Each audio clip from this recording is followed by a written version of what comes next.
We now know how Russiagate got started, and we know that it was all a lie started by the Hillary Clinton campaign. That the Hillary Clinton campaign realized she was in trouble because of her email scandal, which had broken in 2015 in the wake of Benghazi. We found these emails of hers that were weird, and people were like, what server was that on, and so on.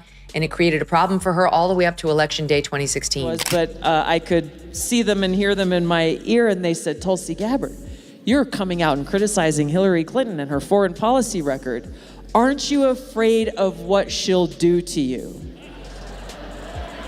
He asked me this on live television on MSNBC. And you're laughing. I laughed too. I was like, no, I am not afraid of what Hillary Clinton can do to me. Megyn Kelly and Tulsi Gabbard stepping up to roast Hillary Clinton feels like unleashing a tag team of sharp tongues and relentless truths against a political heavyweight who thought she had seen it all. With precision and unfiltered fire, they dismantle Hillary's carefully polished image, exposing decades of controversies, campaign blunders, and contradictions that defined her career.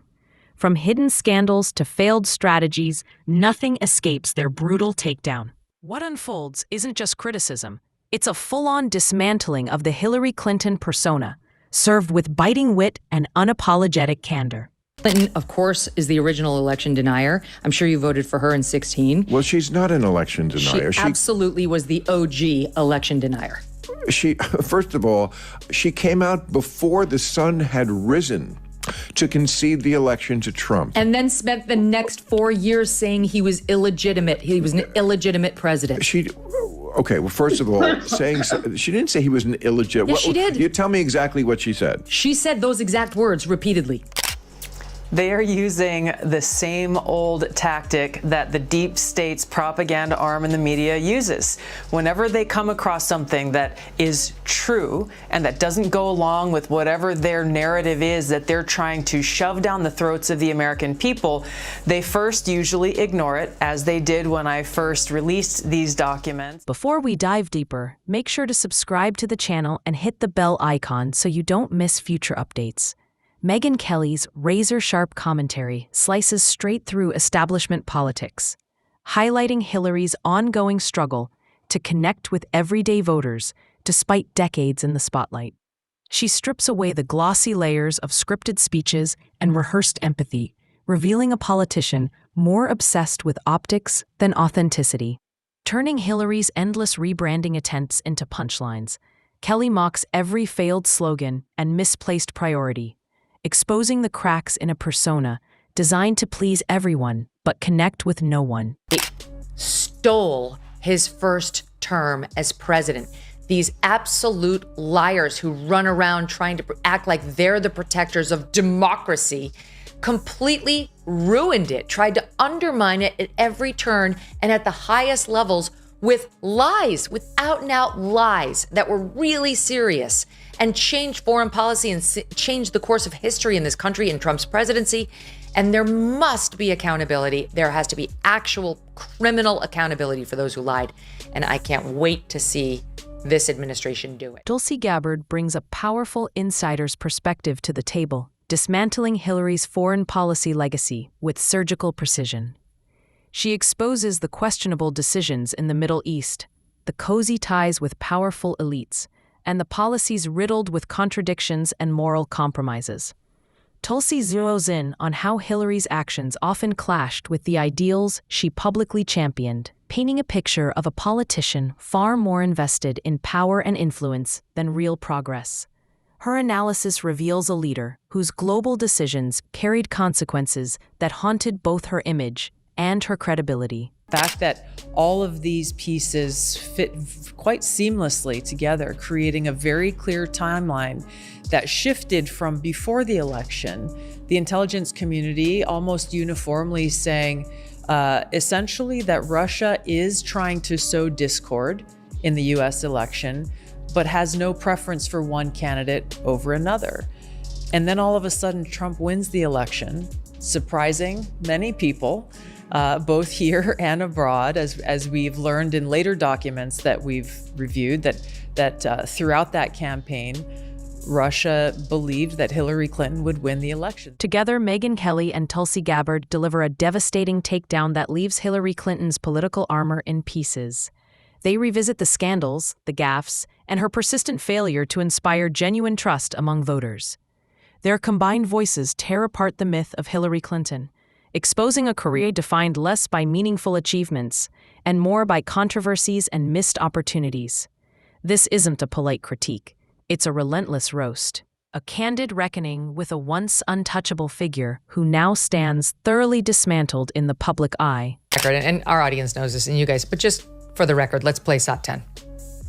I do think that he knows that he's an illegitimate president. I believe he knows he's an illegitimate president. He knows that there were a bunch of different reasons why the election turned out the way it did. And as I've been telling candidates who have come to see me, you can run the best campaign, you can even become the nominee, and you can have the election stolen from you.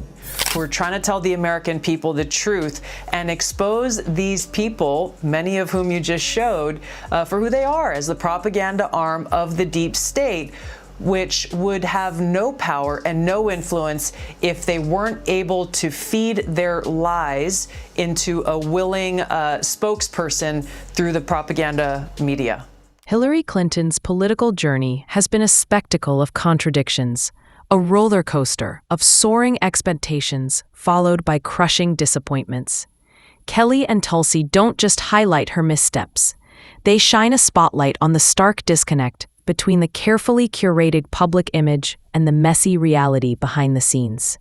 It's the story of a politician who mastered the art of staying relevant but struggled to win the hearts and trust of the very people she claimed to represent.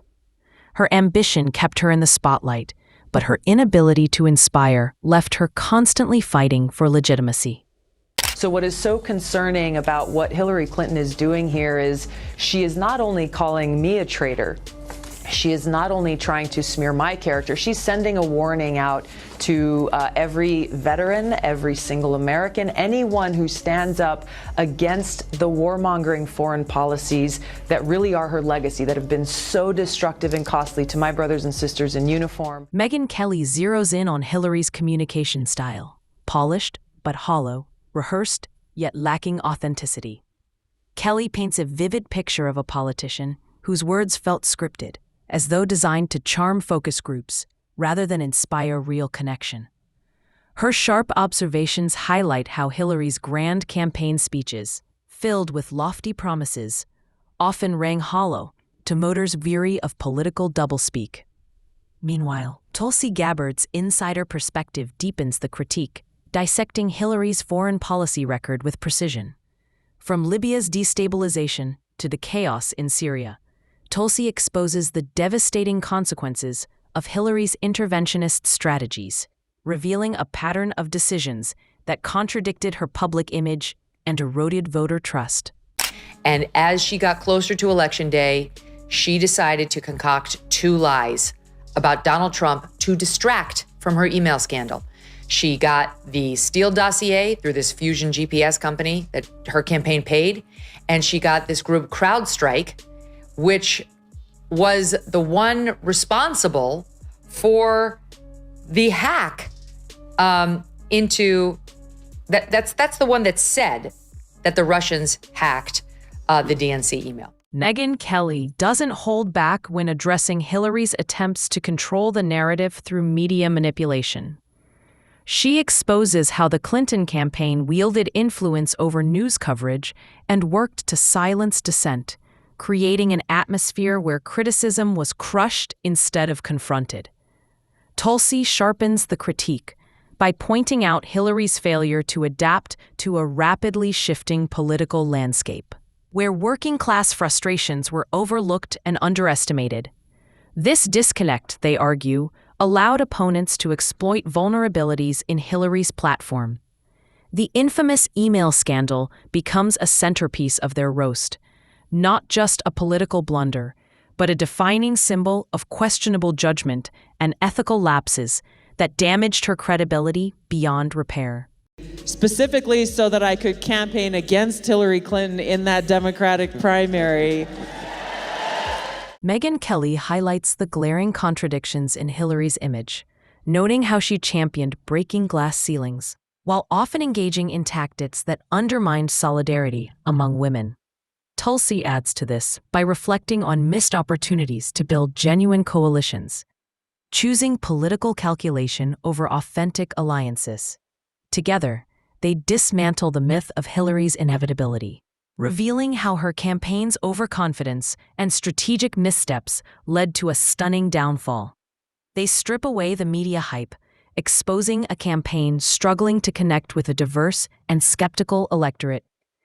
Kelly underscores how Hillary remains a polarizing figure, celebrated by some, resented by others, while Tulsi frames her legacy as a cautionary tale about the limits of political ambition without genuine responsiveness to public needs. One of the pieces that Glenn and I were getting close to in the discussion was the Hillary piece of this and the evidence, because that is, they do name a couple of names in this appendix on who came up with this scam. And the name that we keep seeing over and over, as one of them at least, was Julianne Smith. Schellenberger writes Julianne. It's Julianne.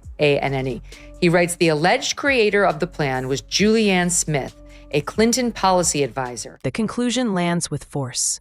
Kelly and Tulsi's combined critique portrays Hillary Clinton not as a victim of circumstance, but as the architect of her own political collapse. They argue her legacy will be remembered less for groundbreaking achievements and more for the trust she failed to earn, the opportunities she squandered, and the image that shattered under relentless scrutiny. This isn't just a roast, it's a reckoning. It's a wake-up call to move beyond myths and confront the complex realities of one of America's most scrutinized political figures. Kelly and Tulsi make it clear, in politics, authenticity and accountability matter far more than polished speeches and carefully crafted personas. Also, in this latest House report, they talk about how they also in the House, this is the House in 2020, pointing out that the ICA of 2017 ignored evidence that Putin seemed to be protecting Hillary Clinton in a couple of ways. It did not mention, for example, that Putin chose not to leak info he appeared to have on Hillary Clinton's health, including that she suffered from psycho-emotional problems and was on daily tranquilizers. We don't know whether that's true. We know that Putin appeared to have that intel in his pocket and chose not. Leaving the criminal charges to the Department of Justice. I am not an attorney, but as I've said previously, when you look at the intent behind creating a fake manufactured intelligence document that directly contradicts multiple assessments that were created by the intelligence community, the expressed intent and what followed afterward can only be described as a years-long coup and a treasonous conspiracy against the American people. Megyn Kelly exposes the calculated nature of Hillary's public image, revealing how meticulously crafted personas often backfire when voters sense inauthenticity. The polished speeches, the rehearsed empathy, the constant attempts to appear relatable. They came across as hollow echoes rather than genuine connections. Kelly warns that when authenticity is sacrificed for optics, trust collapses. Tulsi deepens the takedown, scrutinizing Hillary's political calculus on foreign policy, from destabilizing interventions to alliances with global elites. Together, they argue that Hillary's endless compromises and constant repositioning eroded voter confidence, proving that political maneuvering without principles leads to inevitable downfall. So the Russians were able to hack Leonard, and that's where they saw the plan. And we now have in the Durham Annex, like full screen grabs of the Russian memos that the Dutch got their hands on and leaked to us, where the Russians are recounting exactly what they saw Leonard discussing about this Hillary Clinton fan and emissary, Julianne Smith, and how they were going to stop Trump, undermine Trump, but most importantly, distract from Hillary's email scandal. Megyn Kelly dives into Hillary's failed media strategy, exposing how controlling the narrative often created more backlash than support. Attempts to silence dissent only fueled suspicion, painting Hillary as defensive and disconnected from the public. Tulsi emphasizes that in an era demanding transparency, Hillary's evasive tactics widen the gap between her and the electorate. They explore her struggles with working-class voters, highlighting how her failure to address economic concerns created space for opponents to seize control of the narrative. The infamous email scandal resurfaces here too, dissected as a case study in poor judgment and ethical lapses that left lasting damage to her credibility. This woman should be in jail. Literally, Hillary Clinton should be behind bars. And so should the people who worked for her who did this. This is so blatantly corrupt. She wanted to distract from her email scandal. She cooked up a plan to accuse Trump of being a Russian agent in order to distract from her own legitimate scandal. She made up a scandal about Trump being a Russian. Megyn Kelly points out the tension between Hillary's feminist rhetoric and political tactics that often undercut female rivals, weakening the authenticity of her message. Tulsi adds that this constant political pragmatism alienated potential allies, then fractured trust within her own base. Together, they dismantle the belief that Hillary's rise to power was inevitable, exposing how her campaign underestimated grassroots movements and failed to deliver authentic leadership. As the critique builds, Kelly and Tulsi present Hillary Clinton's political story as both a warning and a guidepost. Success in politics isn't just about breaking glass ceilings. It's about earning trust, connecting with people, and leading with integrity.